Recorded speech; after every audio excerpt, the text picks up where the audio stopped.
পরীক্ষার হলে অসুস্থ হয়ে পড়ল মাধ্যমিক পরীক্ষার্থী ছাত্রী। পরীক্ষার শুরুর কিছু মুহূর্ত আগেই সে অসুস্থ হয়ে পড়ে। পরীক্ষা কেন্দ্র থেকে পুলিশের তৎপরতায় তাকে নিয়ে আসা হলো হাবড়া স্টেট জেনারেল হাসপাতালে। ছাত্রীর পরীক্ষার ব্যবস্থা করা হলো হাসপাতালে। গোবরডাঙ্গার বেরগুম হাই স্কুলের এই ছাত্রীর সিট পড়েছিল জানাপুল হাই স্কুলে।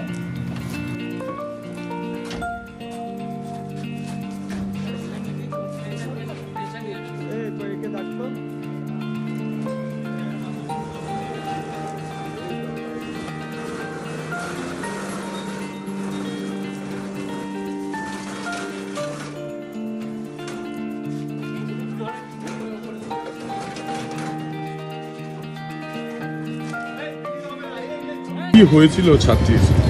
পরীক্ষা দিতে এসে টেনশনে মাথাটা ঘুরে গেছিল, অসুস্থ হয়ে পড়েছে। পুলিশের সহযোগিতা, স্কুলের সহযোগিতাতে হাসপাতালে নিয়ে আসা হয়েছে। সে এখন বসে পরীক্ষা দিচ্ছে, বেডে বসে পরীক্ষা দিচ্ছে। কোন স্কুলের ছাত্রী? উনি বেরগুম হাই স্কুলের ছাত্রী। বাচ্চাটা কোথায় সিট পড়েছে? জানাপুল হাই স্কুলে। বাড়ি কোথায়? বাড়ি হচ্ছে কৃষ্ণনগর বড়পুর। কি নাম এটা? ওর নাম হচ্ছে পায়েল চৌধুরী। এখন কেমন আছে? এখন ভালো আছে। কথা বললাম ডাক্তারদের সাথে, বললো যে কালকে গ্যাস পাম্পের থেকে একটা টেনশনও করেছিল, না খেয়ে এসছে ওনার বাচ্চাটা, তো অসুস্থ হয়ে পড়েছে। এখন পরীক্ষা শুরু হয়ে গেছে, ও পরীক্ষা দিচ্ছে। কি নাম? আমার নাম রুমা সরকার।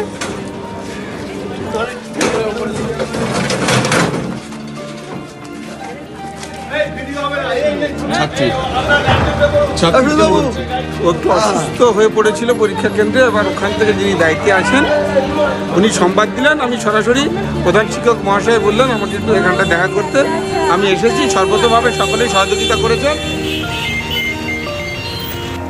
সংকল্পদের রিপোর্ট, নিউজ টুডে লাইভ।